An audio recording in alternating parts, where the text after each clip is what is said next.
이 프로그램은 개신교 예배설교 실황이며 원하는 분만 청취하시기 바랍니다.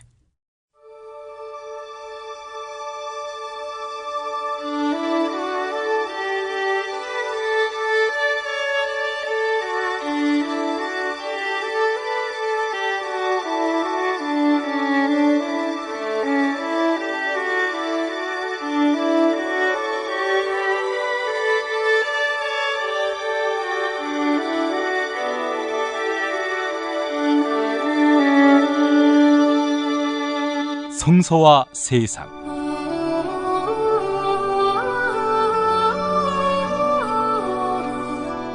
벙커원 교회 일요일 예배 설교로 함께합니다. 이 시간은 누가복음 1장 46절에서 55절까지 뜨겁게 부르자 마리아의 노래를 이란 제목의 설교입니다. 박두훈 교회개혁 실천연대 공동대표 목사의 설교로 함께하겠습니다. 광고 듣고 만나지요. 슈퍼맨은 행복할까? 이제 우리가 감사를 전해야 할 때입니다. 공익제보자를 지원하고 약한 자를 위해 헌신하는 공익단체와 공익활동가를 지원하겠습니다. 검색창에서 아름다운 재단. 뉴트리션 닥터스에서 만든 콜라겐 몰라요? 콜라겐이라고 다 같은 콜라겐이 아니에요. 체내 흡수가 잘 되는 저분자 PC 콜라겐이거든요. 약국에서 찾으세요. 뉴트리션 닥터스는 약국식품 전문기업입니다. 문의전화 1688-5807 1688-5807. 생활인을 위한 꿀팁. 집 두 채에 월 10,000원 화재보험 카페. 화재 배상, 심지어 도난 피해까지. 여기에 더해 가전제품 고장 수리비까지. 연중 무휴라 언제든 02849-9730. 술자리 많은 요즘 3차까지 달린 당신을 위한 필수품. 전창걸의 새싹 땅콩차. 이제 속쓰림은 잊으세요. 070-8635-1288 070-8635-1288. 다이어트를 위한 꿀팁. 동결건조 채소와 곡물, 단백질, 그리고 효소와 비타민, 미네랄로 만든 다이어트 전용 그린 스무디로 하루 한두 끼만 바꿔 드세요. 비타샵에서 만나요. 노력한 만큼 내어주는 자연. 그 자연의 마음을 알기에 정성농장 홍삼. 검색창에서 정성농장 홍삼을 검색해주세요. 010-9754-6972. 술친구 먹으면 술자리에서 완전 날아다니잖아. 음주생활의 퀄리티가 달라진다니까. 이 연말 회식도 술친구만 있으면 걱정 없어. 연말 회식 절대 강자 술친굼. 술친굼 공식 쇼핑몰 회원만을 위한 추가 증정 이벤트를 확인하세요. 벙커원 교회에서 일요일 예배 함께하고 싶은 분들은 매주 일요일 아침 11시 서울 지하철 2호선 5호선 충정로역 9번 출구로 나오면 보이는 벙커원 건물 3층으로 오시기 바랍니다. 특별히 12월 25일 월요일 아침 11시에 성탄 축하 예배, 12월 31일 밤 11시에는 송구 영신 예배로 함께하겠습니다.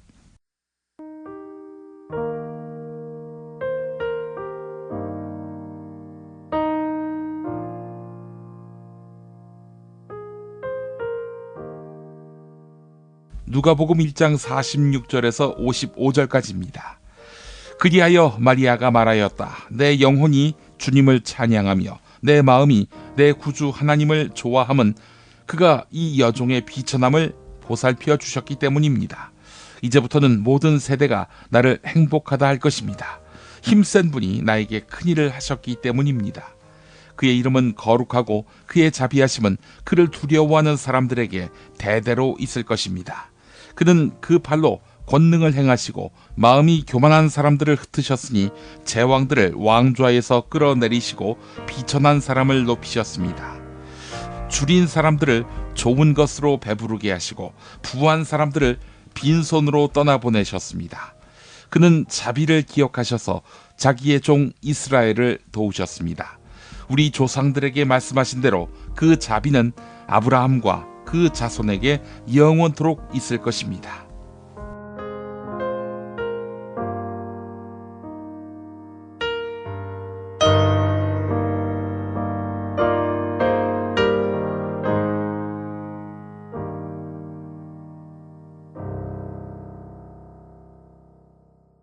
그 노래를 듣는 기회가 많아지더라고요. 그리고 또 노래를 함께 부르는 기회도 많아졌습니다.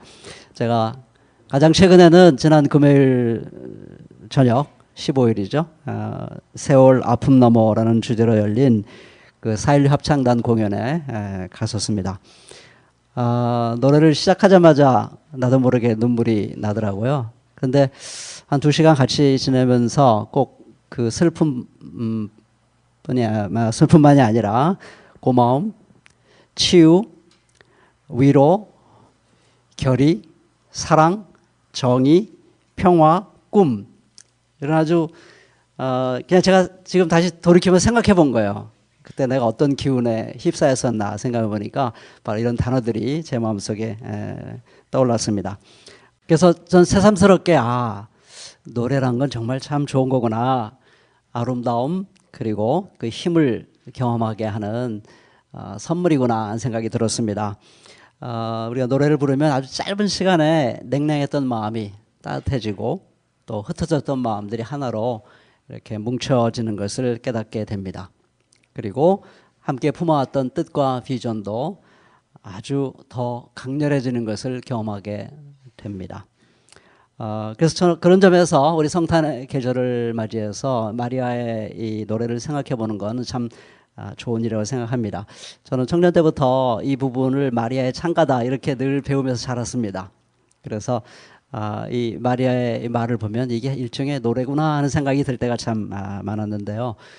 물론 곡조가 있지 않은 노래이기 때문에 좀 아쉽기는 합니다만은 그러나 그 노랫말을 깊이 생각해 보는 것만으로도 우리에게 큰 힘과 위로가 되지 않나 싶습니다.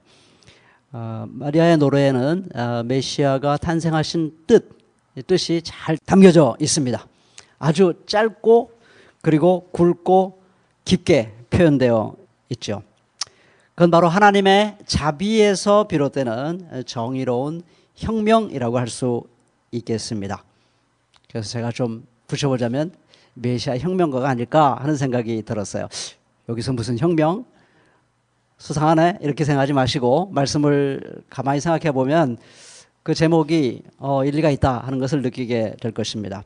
한국교회가 이 마리아의 노래에 담겨있는 이 깊은 뜻을 제대로 깨닫고 이 마리아의 노래를 정말 뜨거운 마음으로 부를 수 있다면 정말 놀라운 그 혁명이 우리 한국교회와 사회에 일어나지 않을까 생각이 듭니다.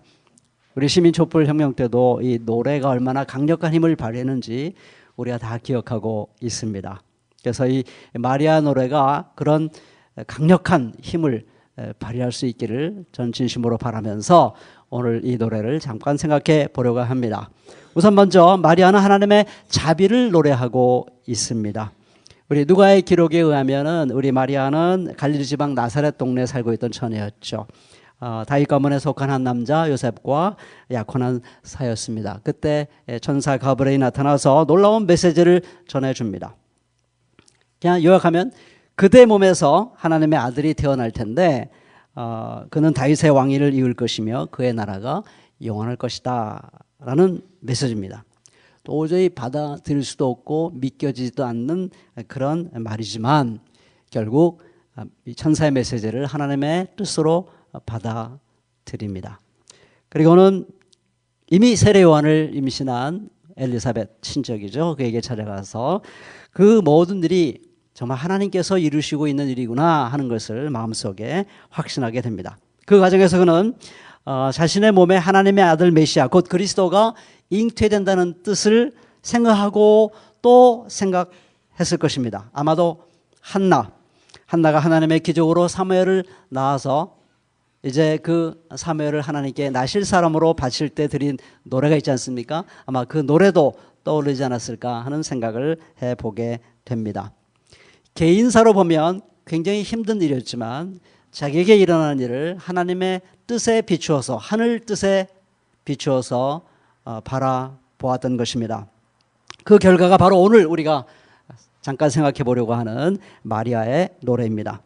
그는 먼저 놀라운 일에 비천한 자신을 사용해 주시는 하나님의 그 자비에 대해서 뜨겁게 감사하고 있습니다. 내 영혼이 주님을 찬양하며 내 마음이 내 구주 하나님을 좋아함은 그가 이 여종의 비참함을 보살펴 주셨기 때문입니다. 이제부터는 모든 세대가 나를 행복하다 할 것입니다. 힘센 분이 나에게 큰 일을 하셨기 때문입니다. 그 다음 말이 결론입니다. 그의 이름은 거룩하고 그의 자비하심은 그를 두려워하는 사람들에게 대대로 있을 것입니다. 이렇게 말하고 있습니다. 하나님을 힘센 분이라고 말하고 있어요. 근데 힘이 세지만 이 세상에 힘이 센 사람들, 권력자들과는 많이 다릅니다. 이 세상의 권력자들은 자기 아들을 누구를 통해서 낳고 싶어 하겠습니까? 아주 좋은 집안, 가문이 귀하고 부와 권력을 갖고 있는 그런 집안의 딸을 통해서 자기 아들을 갖고 싶어 하겠죠. 그거는 신분사회인 고대사회나 봉건사회만 그런 것이 아니라 근대사회, 전 자본주의 사회도 마찬가지라고 생각을 합니다. 오죽하면 그런 말이 떠돌아다닙니까? 잘생기고 예쁘고 키 크고 지적이면서도 감성적이고 성품 좋은 청년 만나려면 어디로 가라 그럽니까? 서울에 어디로 가야 됩니까? 그런 사람, 그런 청년을 만나려면. 예? 사랑의 교회. 맞습니다. 예. 강남, 서초동, 압구정동, 청담동, 대치동, 이런 데로 가라고 하죠. 왜 그러냐면, 이 땅에서 힘 있는 사람, 잘 사는 사람, 잘 나가는 사람들은 아주 좋은 집안의 가문에 있는 사람들과 서로 결혼을 하게 돼 있습니다. 그러니까 그 자녀들은 모든 면에서 탁월한 유전자를 갖고 태어나게 되는 것이죠. 그게 옛날이나 지금이나 그냥 마찬가지 흐름입니다. 그런데 힘센 하나님은 그런 식으로 자기 아들을 탄생하게 하지 않은 것이죠. 마리아, 글쎄요, 저는 뭐 그냥 보통 여인이었다 이렇게 생각해보고 싶습니다. 갈릴리, 그 당시에 갈릴리면은 오늘의 서초동, 대치동은 관계가 없는, 제가 성북구 정릉동에 왔습니다만은, 말하자면 여러분 그 2015년도에 어떤 서울대 의사가 화천 지역 사람과 이 강남 3구인가요? 거기 사람들의 평균 수명을 조사했습니다. 15년 먼저 죽습니다. 화천 땅의 사람들이. 제가 화천에서 군대 생활했기 때문에 그 통계를 보면서 정말 가슴 깊이 다가왔습니다. 말하자면 화천이에요. 화천, 갈릴리, 나사렛, 화천과 같은 곳. 거기에 한 여인을 통해서 하나님의 아들 다윗의 왕을 이어가서 그 영원한 나라를 세워갈 그 아들을 내가 당신의 몸을, 그대의 몸을 통해서 이 땅에 보내겠다 말씀한 거죠. 거기서 이 마리아는 하나님의 자비를 느낍니다. 자비란 무엇인가? 타자의 고통, 억울함, 아픔, 슬픔, 이것을 자기 것으로 느끼는 능력입니다. 저는 며칠 전부터 제가 이 치통을 앓고 있어요. 여기 치통을 앓고 있으니까 자나깨나 앉아나서나 계속 제 생각이 어디로 집중되냐면 아픈 잇몸에 집중이 되더라고요. 여러분들 치통 알아보면 그렇게 거기 계속 만져보고 아주 계속 거기에 생각이 갑니다. 그게 내 몸의 중심이 돼요. 내 삶의 중심이 됩니다. 아픈 곳이. 그래서 저는 여기서 자비를 깨달았어요. 왜 내가 이 내 아픈 잇몸에 그렇게 집중하는가? 그게 내 몸의 일부이기 때문입니다. 자비란 건 뭐냐면 다른 사람의 아픔에 내가 집중하는 능력이에요. 그건 다른 사람을 내 몸으로 보는 거죠. 그 사람의 몸을 내 몸으로 느끼는 겁니다. 자비란 말은 그런 것이죠. 다른 사람이 아파하고 억울해하고 슬퍼하고 착취당하고 고통당하면 그것이 남의 일이 아니라 그냥 내 몸의 일부로 느끼는 것. 그래서 내가 막 같이 아파하고 슬퍼하고 고통스러워하고 안절부절하고 눈물 나고 그 사람 곁에 같이 있어주고 싶어하는 그런 마음, 그게 자비입니다. 그렇죠? 이 마리아의 몸에서 하나님께서 자기 아들을 태어나게 하겠다는 그 놀라운 메시지를 들으면서 하나님은 자비로운 분이구나. 하나님은 그래서 거룩하시구나. 세상의 권력자와는 구별되고 다르신 분이구나. 하나님의 거룩하심의 기본적인 핵심은 자비에 있구나 하는 걸 깨닫게 됩니다.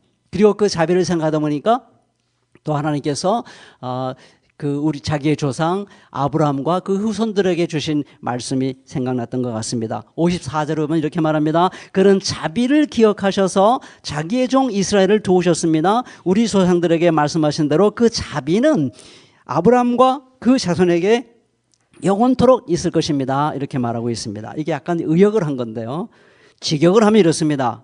하나님께서 우리 조상 즉 아브라함과 그 후손들에게 영원히 말씀하신 바와 같이 자비를 기억하셨습니다. 그 자비를 기억하고 지금 자기에게 이런 자비를 베풀고 있다. 이제 그렇게 고백을 하고 있는 것입니다. 그럼 하나님께서 아브라함과 그 후손들에게 영원히 하신 말씀, 그게 뭘까? 약속의 말씀, 그 말씀 속에 느끼는 것은 여기 이 말씀에도 하나님의 자비가 있구나 느낀 겁니다. 그 하나님의 자비가 지금 내 몸에, 내 삶에 다가오고 있구나, 그렇게 고백하고 있는 것이죠. 그러면 하나님의 자비가 나타나는 그 하나님의 약속의 말씀은 무엇일까요? 아브라함에게 주신 영원히, 내가 영원히 너와 너의 후손들에게 영원히 이 약속을 지키겠다 하는 그 말씀, 그게 뭘까요? 저는 창세기 18장 18절 19절을 기억했습니다. 아브라함은 강대한 나라가 되고 천하 만민은 그로 말미암아 복을 받게 될 것이 아니냐. 내가 그로 그 자식과 권소에게 명하여 여호와의 도를 지켜 의와 공도를 행하게 하려고 그를 택하였나니 이는 나 여호와가 아브라함에게 대하여 말한 일을 이루려 함이라 그랬습니다. 야, 네가 네 자식들에게 의와 공도, 우리식으로 말하면 사회정의, 이것을 잘 가르쳐 지키게 해라. 그러면 네가 큰 나라를 이루게 될 것이고, 큰 나라를 이루게 되면 너의 나라로 말미암아 온 천하 만민이 복을 누리게 될 것이다 하는 그 영원한 약속입니다. 거기에 자비가 담겨 있다는 것을 이 마리아는 깨달은 것이죠. 그게 왜 자비일까요? 아브라함 그 본토시 아비를 떠나서 나그네였습니다. 가나안 땅에서 자기 땅 한 평 자기 것이 없는 나그네, 아주 비참한 가련한 그런 나그네, 그 한 사람에게 이런 엄청난 아름다운 뜻을 주시고 계시니 그게 자비인 것이죠. 그리고 그 나라는 정의로운 나라예요. 의와 공도가 이루어지는 나라인데, 여러분 성경을 공부하면 알겠지만 하나님의 정의의 핵심은 뭐냐면 가난한 사람들을 살려내는 것입니다. 그러니까 이런 나라를 이루고 그 나라를 통해서 천하 만민이 복받겠다는 것은 그냥 처음부터 끝까지 자비인 것이, 하나님은 이 땅에 가난하고 힘들고 어렵고 슬퍼하고 착취당하고 눌리고 소외당하고 사람 취급받지 못하는 사람을 보면 하나님은 견딜 수가 없는 것이죠. 견딜 수가 없어요. 그걸 눈으로 보고 있을 수가 없어요. 그래서 하나님은 새로운 세상을 그들의 눈에서 눈물을 식혀주는 그런 아름다운 나라를 내가 너를 통해서 이루고 싶다. 여기에 하나님의 놀라운 자비가 담겨 있는 것입니다. 이런 맥락을 마리아는 정확히 깨달았습니다. 그래서 그는 이제 그 하나님의 자비를 노래하면서 이제 두 번째로 그 노래의 주제는 정의로운 혁명입니다. 마리아는 정의로운 혁명을 노래하고 되는 것입니다. 그는 그 팔로 권능을 행하시고 마음에 교만한 사람들을 흩으셨으니, 이건 일반적인 얘기인데요. 52절 53절에서 그것을 좀 더 구체화시켜서 이렇게 말합니다. 제왕들을 왕좌에서 끌어내리시고 비천한 사람을 높이셨습니다. 그렇게 말하고 있습니다. 네, 제왕들을 왕좌에서 끌어내리시고 비천한 사람들을 높이셨습니다. 기존의 억압적 권력이 무너짐으로 말미암아 낮고 천한 사람들이 존엄성을 회복하는 새로운 세상이 열렸다고 과거형으로 노래하고 있습니다. 정치적 혁명이 일어났다. 권력의 변화가 일어났다. 억압적 권력을 무너뜨리고 낮고 천한 사람들을 일으켜 세웠다 말하고 있는 것입니다. 또한 두 번째로 줄인 사람들이 좋은 곳으로 배부르게 하시고 부한 사람들을 빈손으로 떠나보내셨습니다. 이렇게 말하고 있습니다. 다른 사람을 착취해서 부를 누리던 경제적인, 요즘식으로 말하면 갑들, 이 못돼먹은 경제적 갑들을 끌어내리시고 실컷 노동하면서도 겨우 생존할 수밖에 없는 그런 생존 수준에 머물렀던 가난한 을들, 이들을 일으켜 세워서 이제 자신들을 마음껏 꽃피울 수 있도록, 그러니까 자기를 꽃피워 나가는 데 필요한 경제적인 자원들을 충분히 누릴 수 있는 세상이 왔다라고 말하는 것입니다. 이미 왔다. 경제적 혁명이 실현됐다라고 말하는 것입니다. 저는 정치혁명과 이 경제혁명, 이거 뒤집어지는 거 아닙니까? 뒤집어지는 게 혁명이에요. 맞습니까? 혁명이라는 말 틀립니까? 맞습니까? 네, 맞죠. 네, 이건 혁명이에요. 완전히 기존 관계가 뒤집어 엎어지는 것이니까 이건 혁명이죠. 저는 이 정치혁명과 권력관계의 변화와 경제적 관계의 변화, 이 두 개를 합하면, 정치혁명과 경제적 혁명을 합하면 이게 정의로운 혁명이다. 저는 그렇게 말하고 싶은 것입니다. 그런데 놀라운 것은 마리아는 이 정치적 혁명, 이것은 예수님이 오셔서 이루어낼 그런 미래의 사건인데 이미 자기 몸에 아기가 잉태한 걸 보고서 과거의 사건으로 노래하고 있는 것입니다. 이것을 신학적 용어로 흔히 말하기를 예언적 과거라고 말합니다. 너무나 확실한 미래이기 때문에 반드시 이루어질 사건이기 때문에 이미 이루어진 것이라고 말하고 있는 것입니다. 사실 이것은 참된 믿음의 사람들에게는 사실 낯선 게 아닙니다. 히브리서 11장 1절에 보면 믿음이란 뭐라고 말했습니까? 바라는 것들의 실상, 바라는 것들이 이미 눈앞에 막 생생하게 벌어지도록 하는 것, 그것이 바로 믿음이라고 말했습니다. 보이지 않는 것들의 증거라고 말하고 있습니다. 철저히 믿는 사람일수록 미래의 사건이 이미 내 눈앞에서 펼쳐지는 사건으로 보는 사람, 이 사람이 바로 믿음의 사람입니다. 그래서 마틴 루터 킹 같은 분이 훌륭한 지도자가 될 수 있었던 것이죠. 물론 그에게도 인간으로 허물이 있었겠죠. 그러나 그에게 위대한 점은 바로 이 믿음의 사람이었다는 점입니다. 그가 암살되기 전날 밤 마지막으로 남긴 설교 있습니다. 그 지금도 인터넷에서 돌아다녀요. 영어로 들으면 정말 이 가슴에 불을 지르는 그런 말을 합니다. 제가 간단하게 몇 마디만 인용을 해드립니다. 다른 모든 사람처럼 나도 오래 살았으면 좋겠습니다. 장수는 나름의 가치가 있습니다. 그러나 나는 지금 그에 대한 관심이 없습니다. 단지 하나님의 뜻을 행하고 싶을 뿐입니다. 하나님은 나에게 산 정상에 오르도록 해주셨습니다. 거기서 살펴보았습니다. 약속의 땅을 봤습니다. 나는 여러분과 함께 거기로 못 들어갈지도 모릅니다. 그러나 나는 오늘 밤 여러분들이 알기 원하는 한 가지가 있습니다. 그것은 우리는 한 백성으로서 그 약속의 땅에 들어가게 될 것이라는 사실입니다. 그래서 나는 오늘 밤 무척 행복합니다. 난 아무것도 염려하지 않습니다. 그 누구도 두려워하지 않습니다. 나는 내 눈으로 주님이 다시 오시는 영광을 보았습니다. 그리고 그 다음날 암살당했습니다.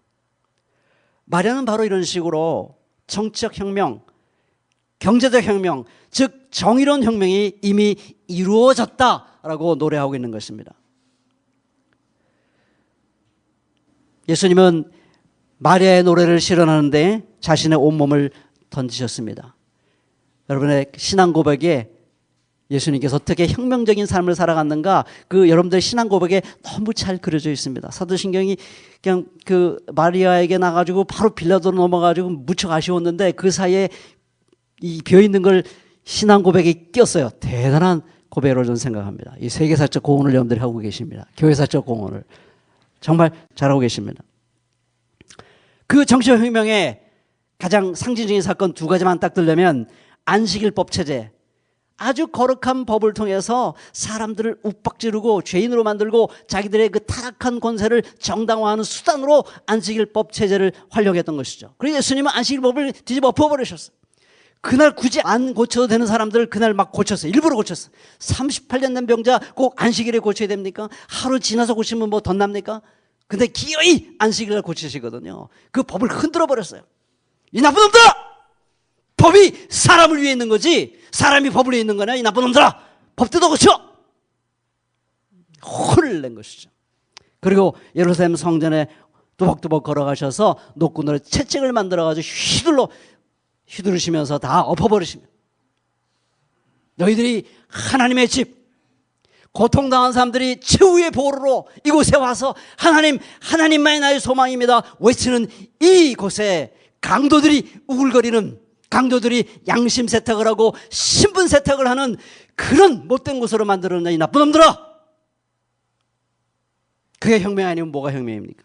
상징적인 행동으로서 예수님이 이 땅에 이 세상을 뒤집어 엎으러 가셨다는 것을 그 사건으로 보여주셨습니다. 그러다가 결국 정치범으로 붙잡혀서 십자가에 죽으신 것이죠.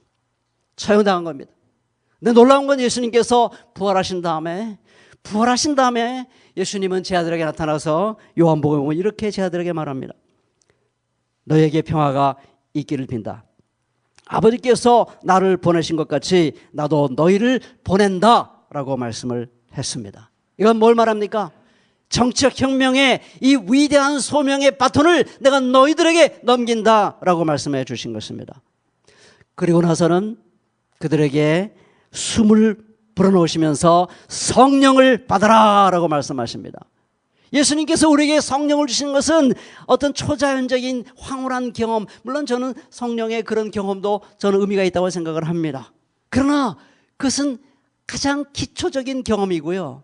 그보다 더 중요한 게 뭐냐면 그런 뜨거운 성령의 기운을 온몸으로 받아서 뭘 하라는 것입니까? 이 세상을 뒤집어엎는 일에 너 자신을 헌신하라 라고 우리에게 부탁하고 계신 것 아니겠습니까? 저는 이 대한민국의 마리아 노래가 정말 필요하다고 생각합니다. 우리는 정말 하나님의 자비를 마리아와 함께 노래해야 됩니다. 그리고 우리는 마리아와 함께 정의로운 혁명을 노래할 필요가 있는 것입니다. 왜냐하면 우리는 그 노래를 철실히 요청하고 있는 시대에 살고 있기 때문입니다. 물론 정치적 혁명은 지금 많이 진척되고 있는 게 사실입니다. 온 세계 국민들이 대한민국 국민들을 부러워했습니다. 4.19 혁명, 5.18 민주항쟁, 87년 민주화운동, 마침내 촛불시민혁명. 이 놀라운 혁명을 통해서 부패한 권력을 권좌에서 내쫓고 국민이 주인임을 증명하는 놀라운 사건이 우리에게 있었습니다. 그러나 아직도 갈 길은 멉니다. MBC 사장이 이제 바뀌어서 참 좋습니다. 요즘 그런 사람들 많더라고. 나도 모르게 MBC를 보고 있더라. 뭐 이런 사람들 많습니다.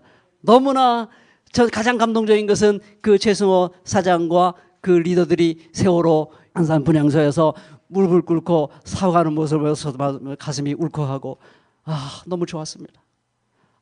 작은 위로가 됐겠구나. 너무나 놀라운 사건입니다. 그러나 아직도 홍준표를 보십시오. 자유한국당 보십시오. 정말 제가 오늘 주일이라서 말을 곱게 하겠습니다. 현장에서는 제가 안 그래요. 아직 갈 길이 멀어요. 소위 우리 적폐청산이라는 말을 합니다만 부패한 세력들이 아직도 구석구석에 살아남아 있습니다. 기회를 엿보고 있어요. 아직 갈 길은 멉니다. 안심할 때가 아닙니다. 우리는 정치적 혁명, 노래 불러야 됩니다. 아직도 이 노래를 불러야 됩니다. 계속 불러야 됩니다.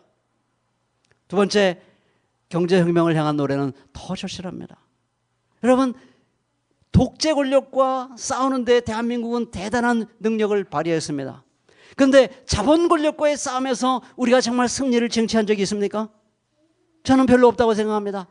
여러분, 독재 권력은 한국의 근대사를 통해서 점점점 약화된 게 사실입니다. 아직도 살아있지만 많이 약화됐습니다. 그러나 자본 권력은 약화됐습니까? 아닙니다. 이 자본 권력은 갈수록 강화됐습니다. 여러분, 헌법만 보시면 알 수 있어요.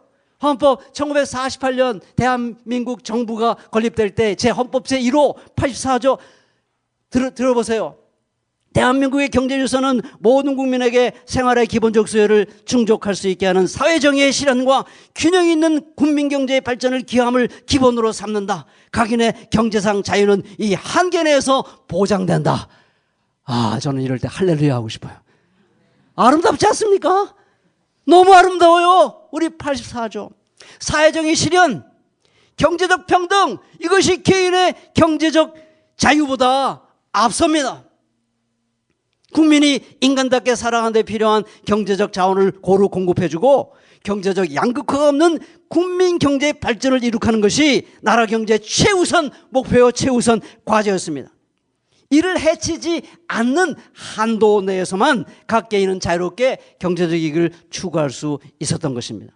그런데 이 순서가 언제 바뀌는지 압니까? 박정희 시대인 제3공화국에서 뒤집어집니다. 헌법 111조 1. 대한민국의 경제유서는 개인의 경제상의 자유와 창의를 존중함을 기본으로 한다. 2. 국가는 모든 국민에게 생활의 기본적 수요를 충족시키는 사회정의 실현과 균형 있는 국민경제 발전을 위하여 필요한 범위 안에서 경제에 관한 규제와 조정을 한다 이랬습니다. 1과 2가 바뀌었습니다. 그게 바로 박정희 시대입니다. 전두환 시대 이 법에다가 사망을 붙였는데 독과점의 폐단은 적절히 규제 조정한다 이렇게 붙였습니다. 어쨌든 1948년 헌법 1호에 비해서 퇴행된 것입니다. 그런데 더 슬픈 건 오늘 우리의 현재 헌법입니다. 우리가 그렇게 좋아하는 헌법 잘 만들었다고 하는 119. 제목도 좋아. 119. 119 뭔지 아시죠? 위기시에 건져주는 거. 헌법 제119에 보면요. 이건 헌법 84조에 보면 제1호에 보면 엄청 퇴보된 것입니다. 대한민국 경제질서는 개인과 기업의 경제상의 자유와 창의를 존중함을 기본으로 한다. 2. 국가는 균형 있는 국민경제 성장 및 안정과 적정한 소득의 분배를 유지하고 시장의 지배와 경제의 남용을 방지하며 경제 주체 간의 조화를 통한 경제 민주화를 위하여 경제에 관한 규제와 조정을 할 수 있다. 이렇게 되어 있습니다. 빠져버렸어요. 모든 국민이 기본적으로 필요한 것들을 충족시킬 수 있어야 된다는 사회정의란 말이 빠져버렸어요. 없습니다. 이제는 헌법에서 그 아름다운 사회정의는 단어가 사라졌어요. 그리고 아주 애매모호한 적정한 소득의 분배 유지, 애매모호한 표현이 자리를 잡았습니다. 경제 민주화조차도 전두환 시대만도 못하고 박정희 시대만도 못해요. 그때는 한다고 돼 있어요. 경제 민주화를 국가가 한다고 돼 있는데 지금은 할 수 있다. 겨우 할 수 있다. 허용조항입니다. 억울하면 해보라는 거예요. 여러분, 지금 이 억울함을 당하는 사람들이 고공농성을 합니다. 추운 겨울에 목숨을 걸고 단식을 해요. 그렇지 않습니까? 그래야 겨우 지금 KTX 여승무원은 10년을 넘게 외치고 있습니다. 아직도 답을 얻지 못하고 지금 그 억울한 그 여승무원들은 1억의 빚을 지고 그걸 갚아야 됩니다. 목숨 걸고 투쟁해야 겨우 물 한 방울 얻어먹습니다. 우리는 마리아의 노래를 정말 뜨거운 가슴으로 불러야 할 때입니다. 노래를 부르는 것은 위대한 힘을 우리에게 가져다 줍니다. 여러분, 자본과의 싸움이 왜 힘든지 압니까? 독재 권력과의 싸움보다 훨씬 힘듭니다. 왜 그렇습니까? 독재 권력은 폭력을 무기로 삼습니다. 그런데 자본주의의 무기는 그게 아닙니다. 우리에게 폭력을 휘두르지 않습니다. 우리의 상상력을 빼앗아 갑니다. 대안이 있어? 그래, 나도 자본주의 나쁜 거 알아. 대안 있으면 내 나라 없잖아. 악다구리 쓰지 말고 가자고 그냥 가. 그래서 수많은 사람들이 왔었구나. 대안이 없네. 그리고 무기력해지고 낙심하고 좌절하고 냉소주의에 빠지고 안 되는 거구나. 이걸 그냥 상수로 놓고 죽기 아니면 살기로 경쟁에 뛰어들어서 나라도 살아야겠구나. 내 자식 먹여 살려야 될 거 아니야. 내 아내를 먹여 살려야 될 거 아니야. 그러니까 일단 나는 경쟁에 뛰어들어서 살아야지. 그러다가 세월호가 생긴 겁니다. 그러다가 우리는 세월호 참사를 불러일으킨 겁니다. 결국 모든 사람들이 그런 무기력과 상상력을 잃어버리고 새로운 세상은 가능하다. 가난한 사람들이 다시 일어서는 세상은 가능하다 하는 꿈을 잃어버렸어요. 꿈을 놓으셨습니다. 그래서 우리는 결국 사람보다 돈이 더 중요한 세상을 만들고야만 것입니다. 그래서 저는 이 성탄의 계절에 마리아 노래가 너무나 그립습니다. 이 마리아 노래가 너무 사랑스럽고 너무 위대합니다. 우리는 이 노래를 불러야 됩니다. 이 노래를 부를 때 이 못돼 먹은 만몬 자본주의가 뺏어간 꿈, 상상력을 우리는 찾을 수가 있는 것입니다. 우리가 왜 민주주의 싸움에서 이겼습니까? 왜 독재 권력과 싸워 이겼습니까? 대한민국은 민주공화국이다. 모든 권력은 국민으로부터 나온다 하는 꿈이 우리에게 분명히 있기 때문입니다. 그 꿈 때문에 우리는 싸웠고 그리고 이기고 있는 것입니다. 여러분, 우리에게는 배부른 자는 빈손으로 내쫓으시고 가난한 자를 배불리 먹이는 새로운 세상에 대한 꿈을 우리는 갖고 있습니다. 그것이 바로 예수님께서 이 땅에 오신 이유입니다. 마리아는 그것을 보았습니다. 하나님의 자비를 통해서 그것을 보았던 것이죠. 그래서 우리는 이 노래를 통해서 우리의 꿈을 회복하고 힘차게 뜨겁게 불렀으면 좋겠습니다. 이제 말씀을 맺겠는데요. 지난번 4.16 합창단 공연에 가서 거기 이렇게 소개지를 보니까 그들의 마음을 담은 짧은 글이 있었습니다. 때로는 억울한 한풀이로, 때로는 보고품에 목마른 갈증으로, 때로는 미안함에 한숨 짓는 탄식으로, 믿기지 않아 소스라치는 놀람으로 그렇게 3년을 노래했습니다. 이 아픔 넘어설 수 있을지 솔직히 잘 모르겠습니다. 하지만 결코 멈추지 않겠습니다. 함께 뜨겁게 울어주고 곁을 지켜준 그대 앞에서 다시 한번 그 다짐을 하고 싶습니다. 이 아픈 이들이, 이렇게 슬픈 이들이 노래를 결코 멈추지 않겠답니다. 근데 우리가 어떻게 노래를 멈출 수 있겠습니까? 뜨거운 가슴으로 우리 마리아의 노래를 힘차게 부르면서 전진해가는 저 여러분들이 꼭 될 수 있기를 진심으로 바랍니다. 기도하시겠습니다. 주님, 마리아를 통해서 우리에게 아름다운 노래를 들려주셔서 정말 감사합니다. 하나님의 심장에는 언제나 자비가 불타오르고 있음을 오늘 다시 한번 깨닫습니다. 하나님의 자비를 마리아와 함께 노래합니다. 자비로우시게 이 땅에 질리는 사람들을, 이 땅에 가난한 사람들을 자기 자신으로 생각하시고 정의로운 세상을 이루어가기를 원하시는 주님의 마음을 오늘 다시 한번 새깁니다. 마리아처럼 우리도 뜨거운 가슴으로 혁명의 노래를 부를 수 있도록 역사해 주시고, 이 노래가 들불처럼 퍼져서 꿈을 잃고 무기력과 좌절 속에 빠져있는 우리 그리스도인들과 우리 대한민국 국민들을 불러일으켜 세워주셔서 힘찬 혁명의 길을 걸어갈 수 있도록 역사해 주시기를 간절히 기도합니다. 예수님의 이름으로 기도합니다. 아멘. 겸손히 주님 앞에 섭니다.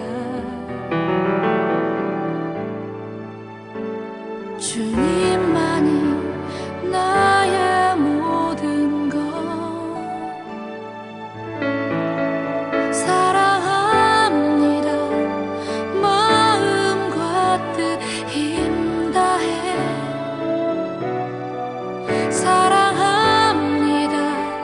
마음과 뜻 힘 다해 주의 말씀대로 이루어지다. 나의 모든 것 주님께.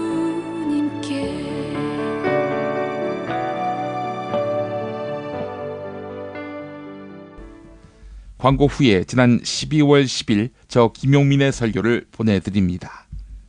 허리가 아파요. 아랫배가 나와요. 골반이 바로서야 건강도 아름다움도 바로섭니다. 바디로직을 입으세요. 토크밴드의 입체적인 탄력이 틀어진 골반을 바로잡습니다. 간편하고 확실한 골반 교정 타이즈 바디로직. 야, 근데 홍어가 진짜 그렇게 몸에 좋아? 아니 끝내준다니까. 근데 비싸지? 별나 싸고 열나 맛있는 홍어가 있다니까. 어디? 알싸한 홍어. 네이버 검색창에 알싸한 홍어를 검색하시고 1599-6456 전화 주문도 가능합니다. 천지개벽 업데이트. 27개 반지의 주인이여 최강 대 최강. 하늘이 열린다. 천지개벽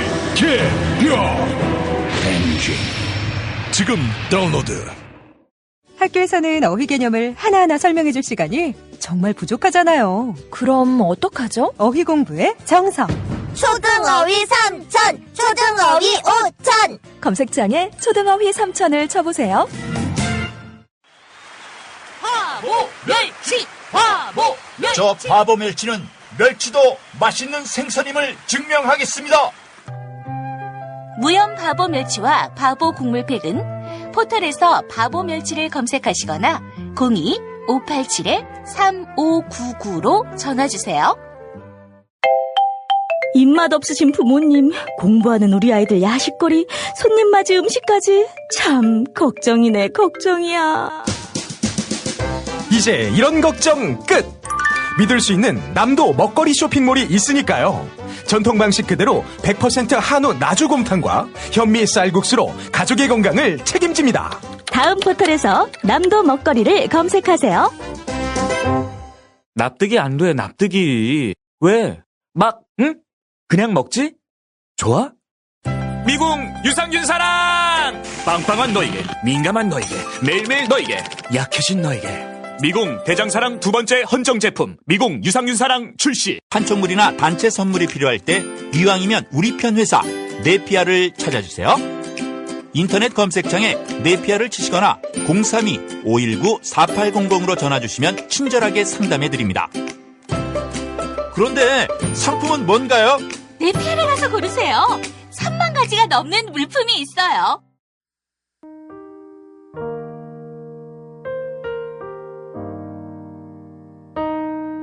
이제 계속해서 누가복음 1장 34절에서 38절까지를 본문으로 저 김용민의 설교 하나님께는 불가능한 일이 없다를 보내드립니다. 우선 성서 본문 낭독합니다. 마리아가 천사에게 말하였다. 나는 남자를 알지 못하는데 어떻게 이런 일이 있겠습니까? 천사가 마리아에게 대답하였다. 성령이 그대에게 임하시고 더없이 높으신 분의 능력이 그대를 감싸줄 것이다. 그러므로 태어날 아기는 거룩한 분이요 하나님의 아들이라 불릴 것이다. 보아라, 그대의 친척 엘리사벳도 늙어서 임신하였다. 임신하지 못하는 여자라 불리던 그가 임신한 지 벌써 6달이 되었다. 하나님께는 불가능한 일이 없다. 마리아가 말하였다. 보십시오, 나는 주님의 여종입니다. 당신의 말씀대로 나에게 이루어지기를 바랍니다. 천사는 마리아에게서 떠나갔다.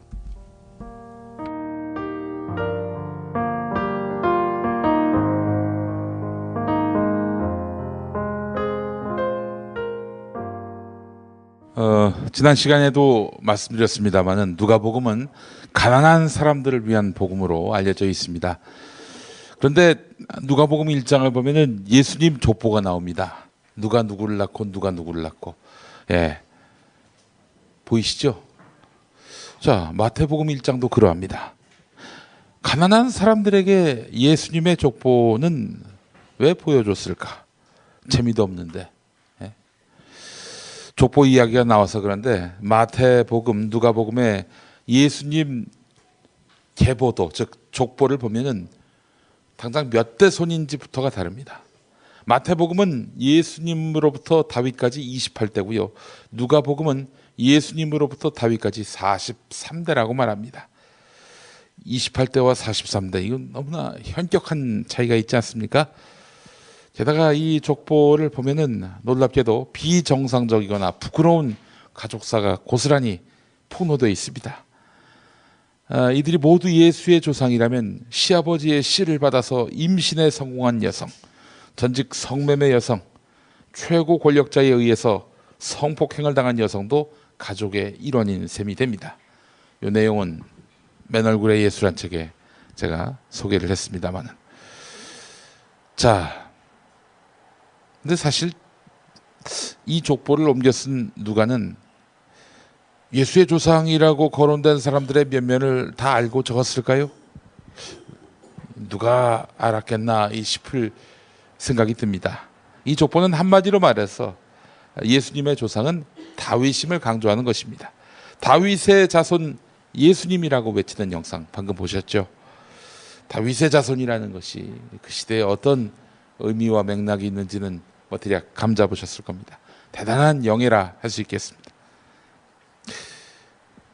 가난한 사람들은 배움의 기회를 많이 얻지 못했고 또 그래서 성찰할 기회를 많이 얻지 못했기 때문에 사실 이들에게 예수를 소개함에 있어서 예수는 다윗의 자손이다 라고 소개한다면 크게 어필할 수 있다는 것입니다.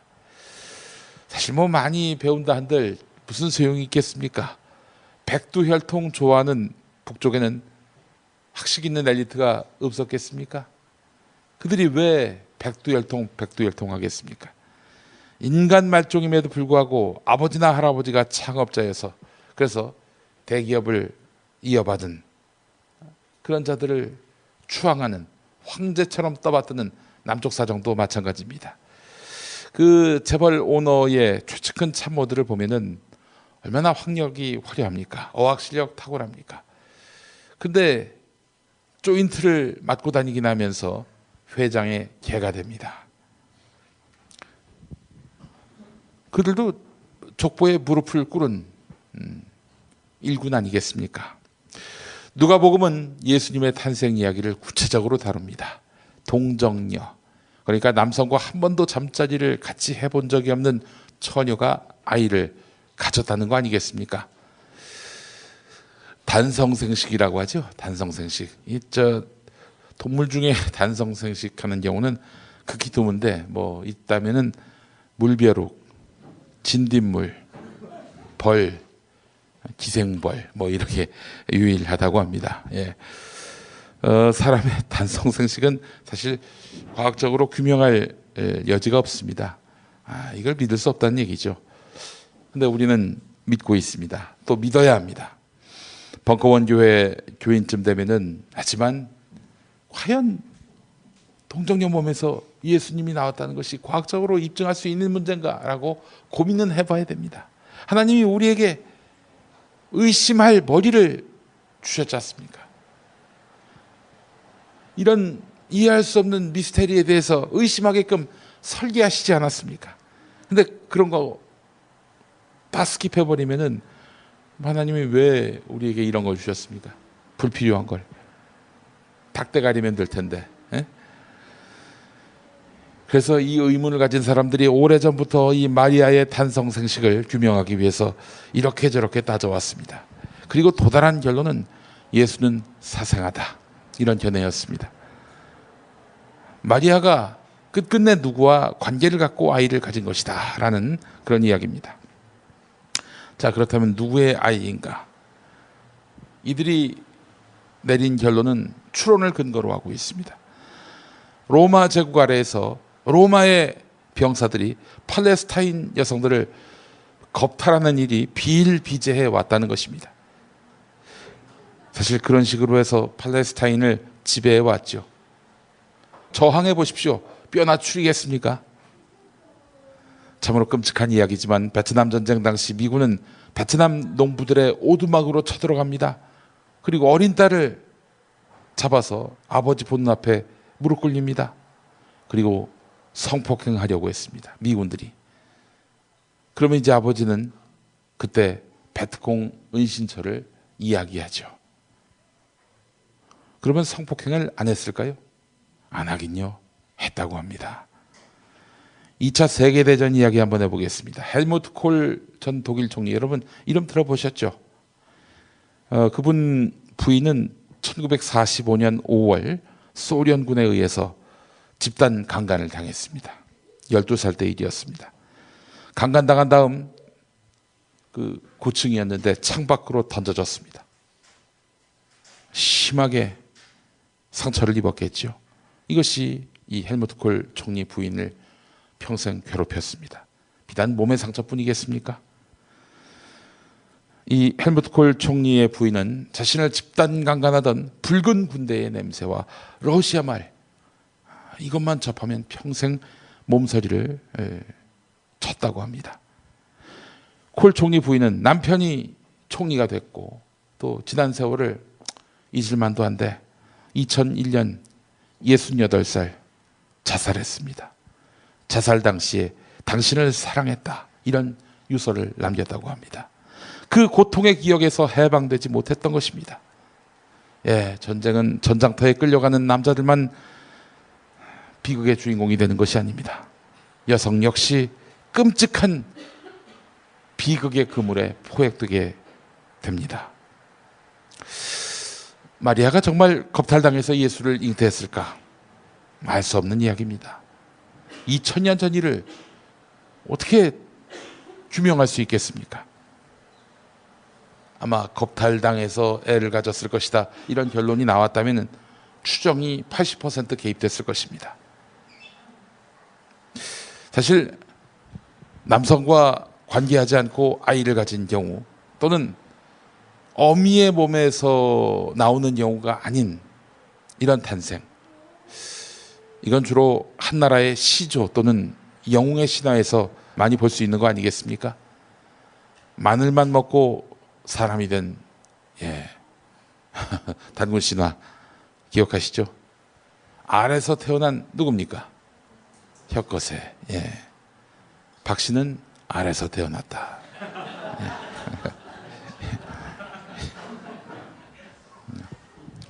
이런 것들이 대표적입니다. 자, 그렇다면 하나님은 아들 예수를 짠 하고 이 땅에 강림하게 만들면 될 텐데 그렇지 않습니까? 왜 굳이 여성의 몸을 빌려서 이렇게 나오게 하셨을까? 사실 우리는 예수의 육신 아버지 누굽니까? 요셉. 요셉을 잘 기억합니까? 마리아의 이름을 훨씬 더 기억하고 또 가톨릭 같은 경우 수모합니다. 사실 요셉이 예수 탄생 과정에서 한 역할이 뭐가 있습니까? 없죠. 다만 결혼하기도 전에 덜컥 애부터 가진 아내를 버리지 않은 점. 네. 그리고 마국간에서나마 예수님을 태어날 수 있도록 서포트한 점. 예, 그래서 인류 역사 가장 위대한 서포터스가 바로 요셉이라 할 수 있겠습니다. 천주교에서는 마리아를 중보자라고 하면서 한껏 띄웁니다. 예수의 어머니는 여성이고 아담의 갈비뼈를 이렇게 적출한 이후로 비천하게 여겨져 온 여성에 대한 존재 가치에 대한 재평가가 이때 이루어진 것이다. 전 이렇게 보고 있습니다. 태초로부터 아담의 갈비뼈에서 떼낸 이후로 여성은 남성의 그 하등한 존재, 하위 계급으로 이렇게 인식되어 왔죠. 사람 수에도 그 카운팅하지 않는 그런 존재였으니까요.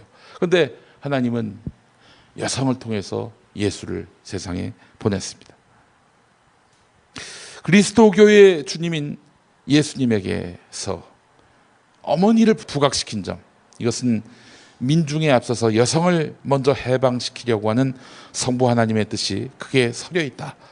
전 이렇게 보고 있습니다.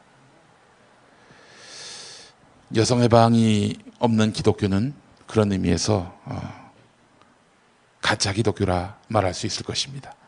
하지만 오늘의 한국교회는 어떻습니까? 여전히 여성을 하대하고요.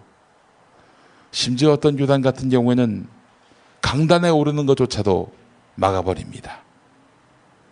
이런 반기독교적인 행태가 또 어디 있겠습니까? 우리는 오늘 본문 말씀 속에서 보다 중점을 둬야 할 부분이 있습니다.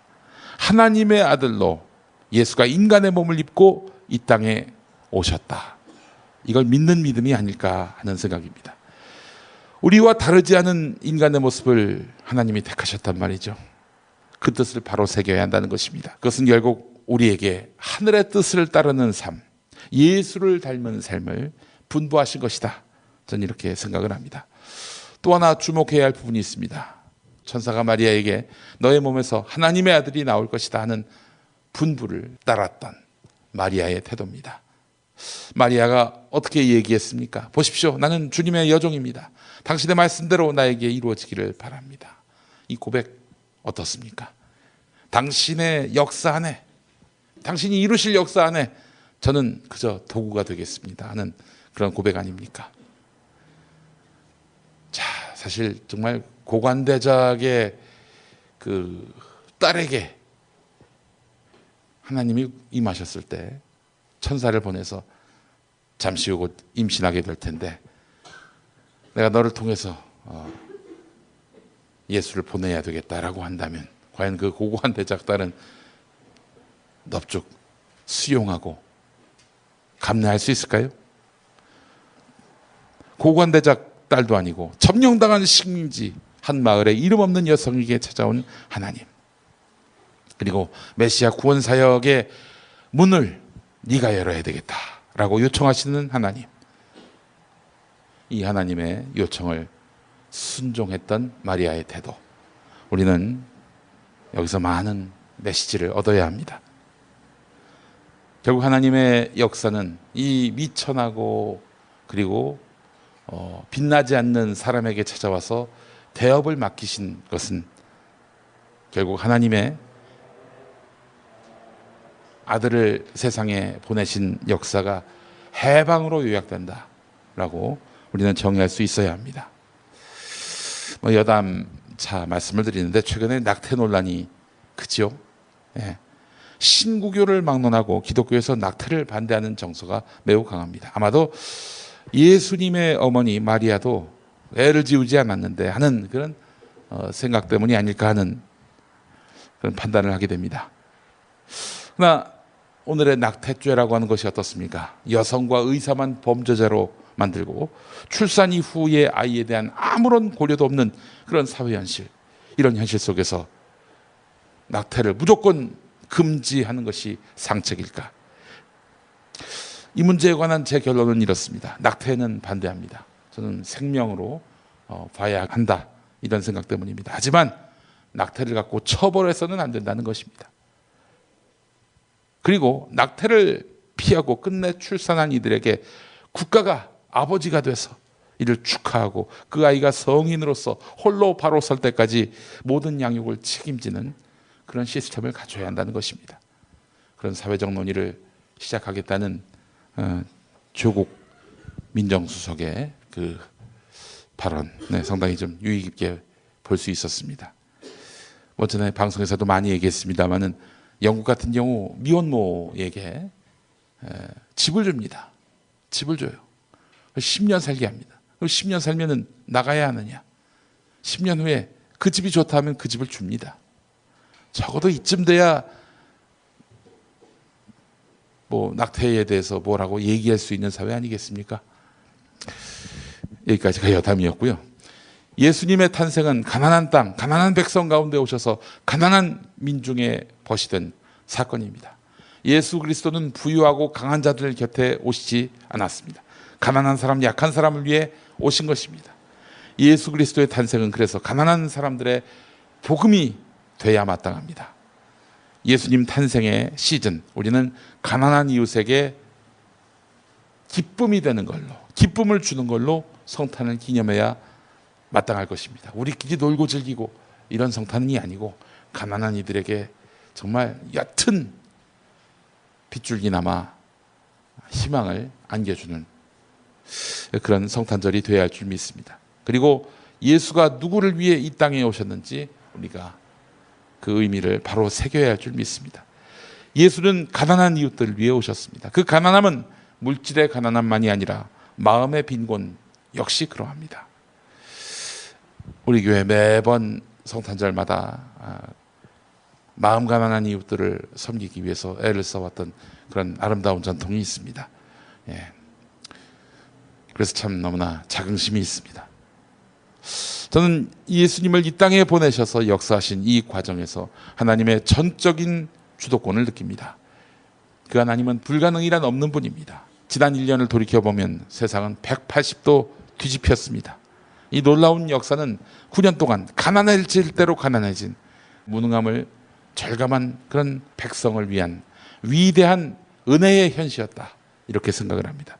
작년 가을만 해도 여러분 어땠습니까? 박근혜 씨가 최순실 게이트에 휘말려서 애를 먹긴 했어도 그 권력이 이렇게 조기에 종식될 줄을 누가 알았겠습니까? 또한 백성들끼리 믿지 못했습니다. 그래서 거대한 촛불의 바다가 연출될 거라고 상상도 못했습니다. 그랬죠? 국정원 대선 개입 때도 또 세월호 참사 때도 촛불은 잠깐이었지만 더 확장되지 못했습니다. 우리는 서로 믿지 못했던 겁니다. 그래서 혁명은 상상도 못할 흐름이었습니다. 그런데 혁명으로 세상은 뒤집혔습니다. 이건 하나님의 전적인 주도권이 행사됐다라고 고백하지 않을 수 없는 대목입니다. 하나님의 역사가 얼마나 위대하고 꼼꼼하고 디테일하신지, 만약 문재인 대통령이 지금으로부터 열흘 뒤에 대통령에 당선됐다면 아마도 박근혜가 임명한 대법원장, 대법관 2명, 또 헌법재판소장에 헌법재판관 2명, 그리고 새 검찰총장까지 모든 사법권을 친박이 장악하게 된 다음 정권 교체가 이루어지는 이런 망극한 상황이 될 것입니다. 그렇게 되면 적폐청산, 이게 가능하겠습니까? 하나님은 적폐청산을 위해서 박근혜를 조기에 끌어내렸습니다. 대법원장 선임, 검찰총장 선임 못하게 하려고. 놀라운 역사입니다. 디모데라는 세례명을 쓰는 당신의 문재인 대통령을 세워서 세상을 바로잡게 하고 계십니다. 지금도 역사하신다고 저는 믿습니다. 하나님의 주도권 아래에 있는 대한민국, 제 아무리 안보 위협과 경제 위기가 강해도 우리가 하나님을 믿고 나간다면 역사의 주도권을 행사하시는 하나님을 신뢰한다면 이 큰 어려움은 결코 어려움이 아닐 것입니다. MBC 최승호 사장 취임을 보면서 참 여러모로 큰 감동을 얻게 됐습니다. 김재철 이후로 MBC의 사장들은 저에게 있어서, 저 개인에게 있어서는 일종의 흉기였습니다. 지들이 재판에서 이기면 그게 막 뉴스에 나와요. 뉴스데스크에 막 나옵니다. 근데 지들이 지면 한 줄도 보도를 안 합니다. 그래가지고 사람들은 그 뉴스를 보고는 저한테 TV에서 잘 봤다고 그렇게 얘기하고 죽은 게 아니었구나. TV에 나오는 거 봐서는 살아있구나. 이런 얘기도 하는데 뭐 이거는 약과였고요. 세월호 가족들이 그들에게 당했던 미디어 테러는 상상을 초월합니다. 그 세상이 이제 종식됐다고 하니까 참 마음이 새로웠습니다. 최승호 사장 같은 경우 해직자에서 곧바로 사장이 된 거 아니겠습니까? 그야말로 신분 변화가 천지개벽 수준입니다. 고통스러운 기간 최승호 PD는 하지만 좌절하지 않고 뉴스타파를 통해서 제약된 환경 속에서나마 저널리즘을 구현해 왔습니다. 그분은 모태신앙입니다. 최승호 PD가. 그래서 2000년 12월에 일부 대형교회가 이제 뭐 말하자면 광림교회 같은 교회죠. 이 교회의 세습과 편법 재정 운영은 여의도 순복음교회 얘기고요. 이거를 2000년 12월 크리스마스를 앞두고 PD 수첩을 통해서 고발을 했습니다. 그때 인터뷰한 내용을 보면 나는 교회 집사다. 교회 집사로서 이 문제에 대해서 견해를 갖고 접근했다. 상식의 관점에서. 최근에 제가 최승호 PD께 여쭤봤어요. 요즘도 교회 나가시냐? 발길을 끓은 지 오래라고 얘기를 하더라고요. 예. 근데 저는 사실 이 최승호 PD를 통해서 이루어지고 있는 역사를 보면서 하나님의 개입이 있다고 믿고 있는데 어쩌면 하나님도 최승호 PD와 함께 한국 교회의 발길을 끊었는지 모르겠습니다. 끝없는 추락, 끊임없는 추문, 한국 교회가 급격히 무너지는 이 현실을 한번 보십시오. 하나님이 등을 돌리지 않았다고 어찌 얘기할 수 있겠습니까? 우리는 하나님의 뜻이 무엇인지를 헤아리지 못한다. 하나님의 뜻을 알려주세요. 더러 이럽니다. 정말입니까? 확실히 그렇습니까? 하나님의 뜻을 모르겠어요? 혹시 내가 손해보는 일을 하고 싶지 않아서 하나님의 뜻을 내 양심 속에서 실종시킨 것은 아닐까요? 나는 손해보지만 하나님이 기뻐하실 일을 양심과 정의의 맥락에서 찾아보면 알 수 있습니다. 그게 바로 하나님의 뜻입니다. 마리아의 믿음이 빛이 나는 이유입니다. 우리가 하나님의 뜻을 따르는 순간 하나님이 우리 몸 안에 들어오셔서 역사를 하십니다. 우리는 비로소 초능력자가 됩니다. 나의 한계를 직시하면서 겸손해진다면, 그래서 하나님이 일하실 자리를 만들어 놓는다면 하나님이 들어오셔서 대신 일하시게 됩니다. 그 무한한 하나님의 능력, 우리는 그 능력의 증거자, 실현자가 될 수 있을 것입니다. 뭔가 정의로운 일을 하고 싶은데 잘 되지 않는 분들 낙심하지 마시고 하나님께 간절히 간구하셔서 나를 통해 역사하시길 바란다. 나는 모든 것을 다 비워 놓았다 라고 고백하신다면 하나님이 우리 가운데 역사하실 거라 믿습니다. 누가 나를 위해서 이 절망 가운데 건져낼 수 있을까? 아무도 묻긴 내 영혼을 자유롭게 못하네. 짙은 밤하늘 속에 비추이는 별 날 보는 듯한데 어제는 꿈만 같았던 그 분의 빛이라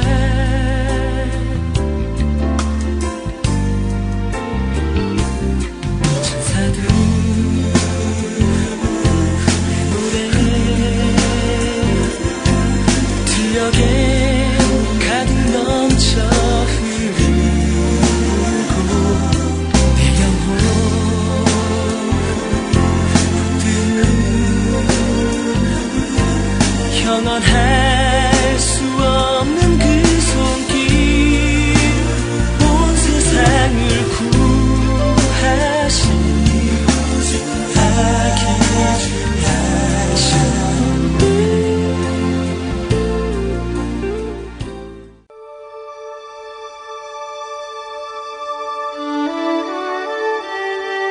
성서와 세상. 지금까지 벙커원교회 일요일 예배 설교 실황과 함께 하셨습니다. 벙커원교회는 서울 서대문구 충정로 20 벙커원에 있으며 매주 일요일 아침 11시에 예배하고 있습니다. 관심 있는 분들의 많은 참여를 바랍니다.